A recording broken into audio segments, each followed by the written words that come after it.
Hi there, it's Florence here and I'm back again with another episode of my knitting video podcast. It has been quite a while since my last episode, and the reason for this is just that I've been super busy. I haven't had very much time to knit, and I also just haven't had very much time to film or work on one of these videos. I've had something every weekend for a while. I'm going to continue having something going on every weekend for the next month or two. And so I'm filming this after work on a weekday, and I'm going to have to edit this tonight as well. And yeah, it's a whole thing, but I'm trying to get this video out so that you have something, and I'm knitting a little bit slower than usual at the moment, but that's okay. As usual, very quickly before I jump into this, I'll mention what I'm wearing, not that you can really see it. And also this might be coming off because it's quite warm here at the moment, but this is the April cardigan by Putty Knit. This has to be one of my most worn pieces of knitwear. I made this, I don't know. I got the yarn as a gift for my birthday when knitting for Olive was not at all affordable to me, so it must have been while I was a student. Probably 2 years ago or 3 years ago. And I've actually knitted this cardigan twice. I did make an entire podcast episode about this cardigan. You can find it if you look back through my channel. Probably I'm wearing this cardigan in the thumbnail. But yes, it's the April cardigan by Putty Knit, modified to have a double knitted button band. And it's knitted with the Knitting for Olive Merino and soft silk mohair held together. I don't know, sometimes it's nice to look back at a very old piece. This is, as I said, one of my most worn pieces, and it's probably never been deep-hilled or anything, just because I will never really deep-hill a mohair piece. And you can see it's held up pretty well. I feel like mohair is a trend that's maybe come and gone a little bit, but it does mean that your pieces hold up much better than they otherwise would. There's barely any, well, I don't even know if pilling is the right word. With mohair you tend to get sort of fluffy bits that come off, just fluff clumps rather than traditional pilling. It looks great though. If anything, the halo has just been flattened down a bit through excessive wear, but I recommend this yarn combination very much if you want a piece that looks beautiful and lasts really, really well as well. And I think that transitions really nicely into me talking about the big finished piece that I have this episode. The reason I haven't knitted very much since the last episode, or like the reason I haven't made much progress on all my work in progresses, is because I started and finished this since the last episode. It's something I knitted freehand, which always takes a little bit more brain power and a little bit of extra work as well. So it was not a quick process. And so this will probably be the most interesting thing I have to talk about this episode. Now, I'm going to show this cardigan and you're going to notice that it's not in great shape. And the reason for that is I've just been in Vienna for the last 5 days on a holiday. And this was the only piece of, I guess, outerwear that I took with me. And so I ended up wearing this cardigan all day, every single day for my 5-day trip to Vienna. And I was wearing it with a bag on my shoulder and also often my heavy backpack that I travel with, something I carry instead of a suitcase, you know. And so this cardigan has had 5 days of very intense wear, and I thought it would be interesting to just show it in this episode as is. Bearing in mind I basically never wore it before that trip, so it's had exactly 5 days of wear.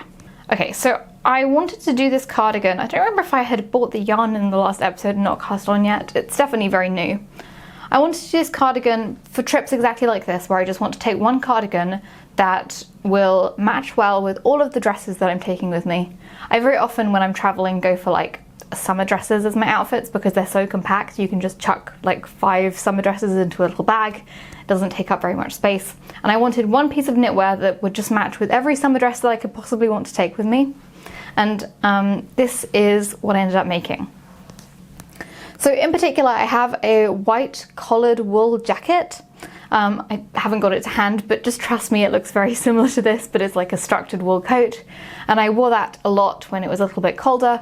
And since it's a little bit too warm for that most of the time now, I wanted to make something that looks very similar, but which is knitted and maybe a little bit less warm. So I made this collared cardigan. I'm sitting quite close to the camera, so it's maybe kind of hard for me to show it, but I'll put pictures in here. You can see a picture of me wearing it to get a slightly better idea of what it looks like. Although I think when I took some of these pictures, I didn't have the buttons on the cardigan yet. Actually, I have some more. Here are some pictures of me on holiday wearing this cardigan, so you can see it in action.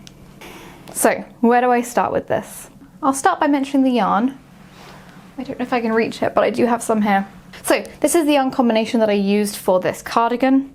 This is Sandnes Garn Double Sunday, which is a DK weight, non-superwash merino wool. It's very smooth, very round, and very, very soft. So it's much softer than the, for example, knitting for Olive Heavy Merino, which is also a non-superwash merino wool. This is really soft and very round, and so it looks nice if you want to make something that looks super smooth and neat. I don't know how to describe it other than, like, if you told me that this was superwash, I would believe you. And then, since I didn't really fancy mohair, I find mohair quite uncomfortable in the summer, I decided to hold it with this instead. This is Isager Alpaca 1, and it does also give a little bit of a halo, I find. Obviously less so than mohair, but it does give that sort of fluffy finish to the garment. I think a ball of this is probably £6 or £7 or something, and you get 400 meters, so it has about twice the yardage of a ball of mohair for significantly less money as well. And held together, these give a really beautiful, extremely soft fabric. I knitted this on 4.5mm needles. It worked perfectly. This is a DK plus a lace weight. It looked really, really beautiful when it was done. Now, it tends to be a little bit of a trade-off where if you're going to go for something that is extremely soft, then it probably isn't going to wear super well. And this is very much a case of that. Just bear in mind, as I said, I was carrying like a backpack with all my belongings a lot, so it really has been through it, but you can probably see this has pilled a whole bunch already. Now, I don't really mind this. When I make something very soft like this, I know that it's going to pill, and I'm emotionally prepared to depill it kind of frequently. So I guess now I'm back from the trip, I'll lay this thing flat and depill it, and I think it will probably look basically as good as new. And then it can come with me on my next trip, just like that. And so overall, I will say I'm very happy with this yarn combination, and I do recommend it if you're looking for something without mohair that's very, very soft and has a little bit of a halo. Just be prepared to depill every week or so if you're wearing it a lot. I think also when it comes to this sort of fabric that pills very quickly, it tends to pill faster right at the start when the fibres that are really at risk of producing pills start pilling, and then after that, once they're gone, I think the pilling slows down a little bit. So I hope it will end up being slightly better in the long run as well. So on to talking about the pattern. There is no pattern, I freehanded this. It's just a top-down raglan. So I don't know if it's actually showing up at all. You see there's like a 2-stitch raglan here. I like a 2-stitch raglan. You'll notice a lot of my knitwear is a 2-stitch raglan because I just think it looks really good. And it has a round neck. And then I added this little collar onto it. I really wasn't sure how this collar was going to turn out. I actually think it ended up looking really cute. I may revisit it and make a couple of changes to get it to sit really nicely. But overall, I think it went better than expected. The way the process of this worked is I cast on, knitted it from the top down with no collar, just like you'd knit any raglan cardigan. And then I added double knitted button bands on the left and right front. And then I picked up stitches all the way around the neck, including the top edges of the 2 button bands. And I did a double knitted collar from there. This double knitting tested me. It took me a week. This is also why I haven't knitted very much since the last episode. I spent a week knitting this collar because it's obviously done on quite a small needle. Double knitting generally will be done down a couple of needle sizes from your fabric generally. So it was very, very tight. My hands would hurt if I knitted on it for too long. So I had to do it in like small doses and mix in knitting on other less taxing stuff in between.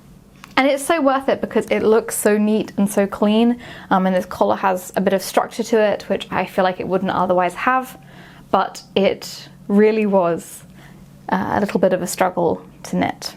These buttons, by the way, are also from Isager. I got them from the Oxford Yarn Store, which is my local yarn shop. I think I got all of the yarn for this from that shop as well, not sponsored. I paid for all of it as usual. But these are the standard Isager buttons that you can buy in a lot of places. I really like this colour. It's like a pale grey, but I think it looks really nice for a button that stands out a little bit on a cream cardigan without being too contrast heavy I don't know if that makes any sense. It looks good though. And generally when I'm doing a piece like this, I sew all of my buttons on with sock yarn if I can find any in a good colour. I find the sock yarn passes pretty easily through the holes in the buttons, and I tell myself that it is going to be stronger than using whatever yarn I use for the cardigan. Although with this one, I think the main reason is I would say the DK is too thick and this is obviously too thin. And I tend to have a lot of little scraps of sock yarn in all kinds of colours, particularly these sort of colours I wear a lot, so it tends to work really well. I think a thread just wouldn't look as cute. Like, I kind of want to give the impression it's sewed on with the same yarn I use to knit the cardigan, even if technically it's not. Is there anything else that I want to say about this? Oh, I'll just show it's got twisted rib at the bottom and twisted rib on the cuffs. That definitely looks really pretty and neat with this. It's just a very neat looking garment overall, I think. And I will be experimenting a little bit before I do write a pattern, if I do end up writing one. I just want to make sure that the collar really keeps its shape and doesn't stretch out over time. I think the double knitting will help, but I'm worried that the fabric below the double knitting, like this part, is going to stretch out. And so I think I might just try and put like a crochet chain along the inside of the neckline. I've done that with other raglan or like top-down cardigans that don't have any seams, and I think it's done a pretty good job in the past at keeping the neckline from stretching out too much. So I might give that a go and see if it makes a difference. But so far I do think it has held up pretty well overall. Okay, I have a very tiny finished object here. This is a sock. I only have one because the other one's drying, but these are finished. This yarn, I have no idea what it's called. I will put the yarn in the description if I can figure out what it is. I got it from the East Anglia Yarn Festival a couple of months ago. I picked up a couple of different sock yarns at that festival. I feel like when you're going to a yarn festival, you don't know what you're going to find, you don't know what you're looking for. Sock yarn is a very easy thing to pick up because you know that you're going to use it. This one is a sock set. I got it because I thought the colour combination was interesting. It has this sort of rust orange that I used for the toe and for the heel. And then it's got this variegated blue on the rest of the sock. The pattern that I followed here is Lakolk, which is in the second volume of the 52 Weeks of Socks published by Liner. I don't know 100% if I've mentioned this before. I think I have. There's been quite a lot of debate in the comments of my videos about how to pronounce the name of the knitting magazine Liner. Since it does mean wool in French, a lot of people say that it should be said laine, like it would be in French. But it is also, I believe, a Finnish magazine. And I did DM Liner on Instagram to ask how their magazine name is pronounced. And they did send me a voice message in response saying that you should pronounce it the Finnish way and not the French way. I'm sure I don't pronounce it the Finnish way, but I'm trying to push it in that direction and do my best as a monolingual English-speaking person. I think it means wave in Finnish. I'm sure I've mentioned that in a previous episode, but there we go. If you haven't seen a previous episode, there is a fun fact for you about Liner magazine. I only realised after I knitted this sock that I've knitted the Lakolk pattern before, and it's one of my most worn pairs of socks, but it's actually super similar. It was also done in a variegated blue that looks almost identical to this. I just didn't do contrast toes and heels. So maybe that was a bit silly, and maybe I will gift this pair of socks to someone. Luckily, I don't gift socks very frequently because I do like to hoard them for myself. I wear my knit socks very, very frequently, basically every day, except for during the hottest part of the summer. And so I have a lot of family members who like knit socks and are not overrun with knit socks and who would therefore be grateful to receive something like this. Also, I feel it's kind of hard for me to comment on this pattern because both times when I've knitted this pattern, actually I'll just show it to you properly first. You can see, I don't know if you can see or if the variegation is too busy. It has kind of a broken rib and slip stitch pattern. So there's sort of a column of slip stitches here and then broken rib and then a column of slip stitches. Maybe you can see. I like this pattern a lot because I think it looks great with variegated yarn. It has a sort of interesting texture to it, but in a way that doesn't compete with the variegation. You don't really see that there's any sort of stitch pattern until you're up quite close. I think it works really well. The thing is, because this stitch pattern is so simple, I always open the pattern, I read the stitch pattern, and then I put the pattern away and I knit a pair of socks. I know how I like to knit a pair of socks for me. I know how I like to do a heel flap and gusset, which is my preferred heel construction on a pair of socks. And so I've never actually followed the instructions in the pattern for how to do the heel as written. And then one of my friends at Knit Night a couple of months ago saw me knitting these and was like, oh, what did you think of the heel construction for this sock? And apparently it's not just a regular heel flap and gusset. She might be mistaken, but it's quite possible that there is an interesting heel construction in this pattern, and I've just never read up to the point where it's explained. And so maybe I should go back and read that and give it a go, maybe next time I have some variegated sock yarn to use. Anyway, I'm really happy with these. They look really cute. This isn't generally my colour, but I love how it looks with the blue. I will show this very quickly. I don't know if I've progressed since the last episode. I definitely showed this cardigan in the last episode. I was working on it at that point. My camera really struggles with this cardigan because of how incredibly red it is. This yarn, there's a hank here I'm going to see if I can grab. I went to Finland at the end of February and the start of March, and I wanted to pick up some Finnish yarn while I was there. I love a good non-superwash wool. Finland has some great non-superwash wool. This one is from a brand that I've used yarn from before called Vuonue. I really like their yarn, and in the past I've used like a DK weight non-superwash 100% wool from them. This time they didn't have that in the yarn shop that I went to, but they did have this one. It's called, this is the name, I can't roll my R's, so I'm not going to try. But it's 80% Finnish wool and 20% biodegradable polyamide, and it's a DK. The colour will be in the description, but I can't read it. It's handwritten in Finnish. It's really red. They did have this yarn in a lot of very muted colours as well that I assume were not dyed onto a white base, but I wanted the red. So even though it's a sock yarn, I'm trying to do a cardigan with it. I figured sometimes you want a very soft cardigan that pills quickly, like the one I just showed. Sometimes you want a cardigan that's borderline indestructible, which I expect will be what this is. It's not that soft. It definitely feels woolly. I like woolly wool. If you don't, you might not like this yarn. I'm pretty sure this brand does deliver internationally, including to the UK, which is unusual for EU brands. I think shipping's quite expensive, but I would probably order from them again. So yeah, this is a top-down cardigan that I'm doing freehand. You can see it's got a drop shoulder construction, although I did also put some short rows into the sleeve, and it has these increases that you see in a lot of patterns, giving these sort of 2 stitches that run along the shoulder. And I finished one sleeve. Actually, in the last episode, I think I mentioned that my vision for this cardigan is to have it have ribbing and then curved edges, so no sharp corners. For example, it's a round neck, it's not a V-neck. I don't want it to have like a sharp corner here at the front where like the top edge of the collar goes into the side front of the cardigan. I want it all to be curved, and it's going to have I-cord all the way around all of these curved edges. So you can see I've gone ahead and I've done an I-cord bind off after the rib.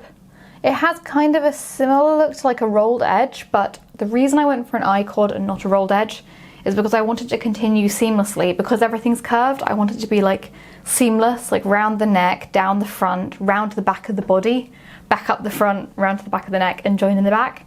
And obviously with a rolled edge that would be much harder to do, I think. So yeah, I'm going for I-cord as my technique of choice. I think it looks really good. I did spend a bunch of time doing an Italian bind off on the bottom of this cardigan, which is slightly ridiculous given I'm about to stick I-cord all the way along it anyway. But yeah, what I still have to do on this is I need to put on the second sleeve into this hole in the same way. And then I'm going to add button bands and a collar, and then I'm going to put the long I-cord that I just mentioned all the way around. Oh, and I did buy some buttons for it, which are the same buttons I used for the white cardigan, the easier ones, but I think I got black ones. Maybe dark brown, but I think black. And I really want to wear this ASAP. I'm really excited about it, so I'm going to be pushing on with this. Even though I took a break from it to knit the white cardigan, I'm going to be going back to this one I do have a swatch of what the curved edges are going to look like. It's something where I wasn't sure how it was going to turn out, so I did a swatch, and I have left it in my backpack, which I don't have within reach, and I'm plugged in with my microphone cable. So I'll put a picture of it here so you can see what I want it to look like. I think this will be really cute, and I was really happy with how the swatch turned out. I need to make some adjustments to which needle size I'm using for which part, but overall I'm, yeah, pretty happy with it. Now I'm going to show another work in progress, and I'm aware of the fact that this is an insane use of my money, okay? I make some money off my YouTube, obviously, and it allows me to sometimes do knitting projects that cost more than they should, and that's what this is. So you might have seen like TikToks or Instagram reels of people making this one Novita Moomin scarf. It's published in some Novita book or like pattern collection called Moomin Mama's Soft Knits or something. For those of you who don't know, I'm a big fan of Moomins. I think they're really silly and really cute. And this one double knitted Moomin scarf, I'll put a picture of it here so you can see. I think it's beautiful. I probably wouldn't stick the tassels on personally, just like a matter of preference. But I think it's gorgeous, and I want to wear it in the winter, and I know that this will take me forever to knit because it is double knitted all over. I've never done this sort of two-colour double knitting because whenever I've watched videos of people doing it, they knit continental, so they either just like separate the two strands in their left hand by putting them on different points of their finger, I guess, or over different fingers, or they use one of those rings which has two loops to separate the strands. And I don't knit colour work like that if I'm doing stranded colour work. I am predominantly an English style knitter, and I have no intention of changing that. I like knitting English style. And so when I do knit stranded colour work, I knit English and continental, so I knit with one strand in each hand. And I've never seen a video of somebody doing double knitting with the two colours like that. I figured it would surely be possible, it just was going to take a little bit of trial and error to get it working. So obviously I decided to pick a really delicate, hard to handle and extremely expensive fibre to knit this scarf. This is truly probably the most unhinged project I've ever attempted. So the Oxford Yarn Store started stocking Cardiff Cashmere Classic. This is a DK weight 100% cashmere yarn. It's very expensive. I think it's about £15 a ball. I bought 8 balls to make this scarf. So this is my math skills are not up to it today. I spent £120, is that right, on the yarn for this scarf. I don't really regret it because I think if this turns out how I want it to, I will really enjoy it and wear it a lot. But I went with these two colours. This white, which I think might be a new colour, it's an exceptionally pretty white. I would knit something else with this for sure. And this classic brown, which is like the original Cardiff Cashmere brown. Now this pattern is supposed to be knitted as a DK weight, and Cardiff Cashmere Classic is a DK weight, except it's really not. They sell it as a DK weight, and you can knit it up on 4mm needles to a DK gauge, but it will be quite open fabric if you do that. I think it looks best on a 3.5mm needle. It's definitely a little bit on the thinner side. And so this scarf, I don't actually know what needle size the original pattern suggests, but as I mentioned when I was talking about the button bands earlier, with double knitting you should really go down a couple of needle sizes.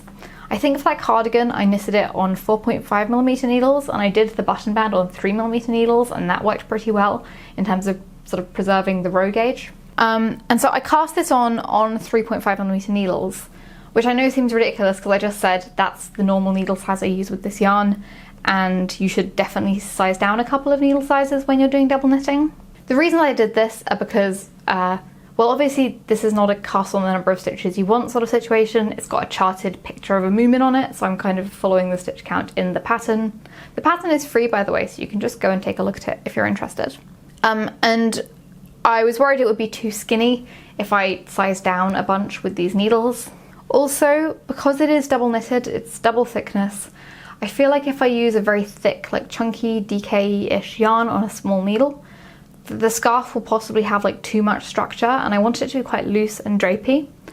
So I'm struggling with this because there are sort of two things that are at odds here. I want a scarf that's knitted fairly loosely so that it's still soft and drapey, and I also want it to look neat, and those two things are very hard to balance. So I think I'm going to frog this and start over, but I'll show you what it looks like with the setup that I just described. So this is the right side. Maybe I'll put a picture here of what it's supposed to look like. So on this side, the Moomin is white on a brown background, and this is the hand of the Moomin, which looks like this. So this part here is like Moomin fingers, and this part here is the arm at an upwards angle. So it's an arm like this. I don't think it reads super well just because of the gauge that I'm knitting this yarn at. And I think that when I block it, it will open out more and be even harder to read.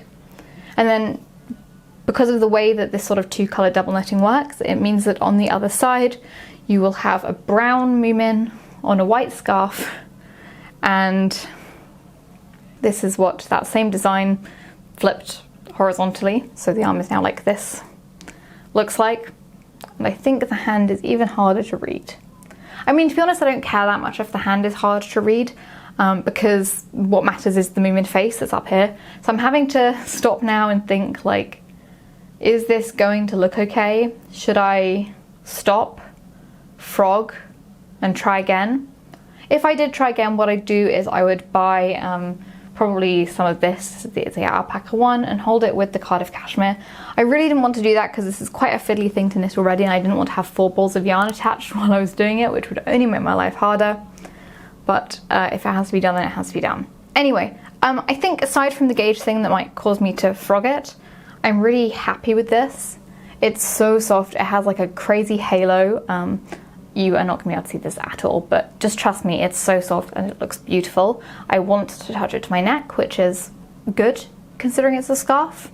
And I have been knitting two-handed, double knitting in 2 colours. I did do a couple of little swatches just to figure everything out, but since then it seems to have been going okay, and I'm happy with how it's looking. So yeah, I think that if I can get this to work, it will be amazing, but I don't know how long that will take me.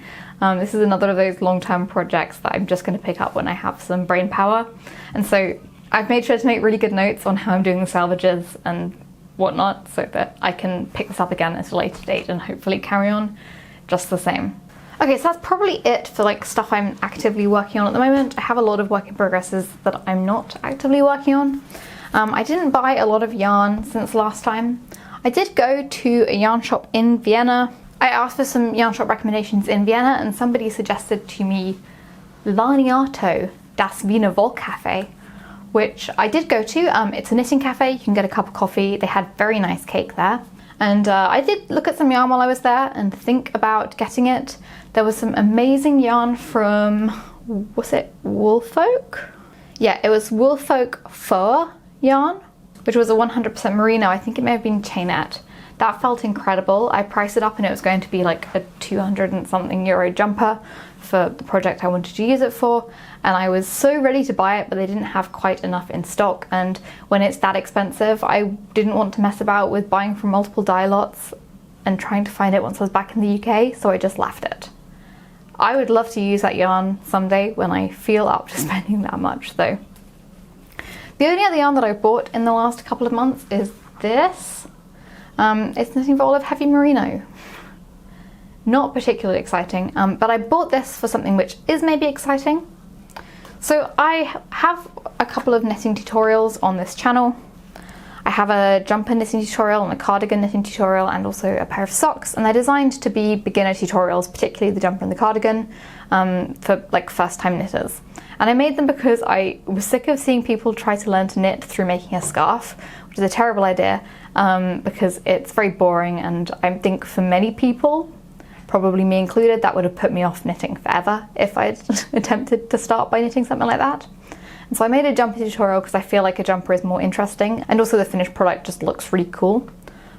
But I also know that that's kind of an intimidatingly large project for a lot of people who don't want to spend that much on yarn, or just find the idea of knitting a whole jumper to be scary. There are also some things in that video that I wish I'd explained a little bit differently, and I feel like the fit is sort of a compromise between having a jumper that fits well, but also having a jumper that uses the same techniques and same increase rates and stuff for every size. And I kind of wish I could go back and change things about it now, but because that video is on my channel and I can't just take it down because there are people working on it, I can't really redo it. And I don't think I mind, because I still think in the grand scheme of things it's a good way to learn to knit. It's worked for a lot of people, but I just wanted to, you know, make a different beginner knitting tutorial as an alternative introduction to knitting, which is filmed with a microphone and it's slightly higher quality, and hopefully I'll improve on some of the things that I was not so happy with in that particular tutorial. And so the way that this is going to work is I've bought a couple of balls of this worsted weight yarn, so it will be quick to knit and easy to see what you're doing with your stitches. Obviously knitting for Olive is maybe a little bit premium for some beginners, but the way it's going to work is going to be a 3-part tutorial where one part I will show how to knit, purl, whatever, and show how to make a swatch. And then in the second part we're going to make a hat, and then in the third part we're going to make a pair of mittens. I might need a few test knitters for this. I will, I guess, ask on my story if I do end up needing people to test it out. My flatmate also, she's never knitted, agreed to be my beginner knitter guinea pig for this. But I'm excited to get going on it. I think that this yarn will work really nicely. And yeah, that will probably be coming on my channel over the next couple of months. So yeah, I think that's everything for today. Thank you very much for watching. I will be back again somewhat soon. I have a lot of pieces that are near completion, so hopefully I'll be able to just finish a bunch and have a lot of cool finished objects to show in a few weeks' time. Thank you very much for watching. I'll be back again soon with another video, and goodbye.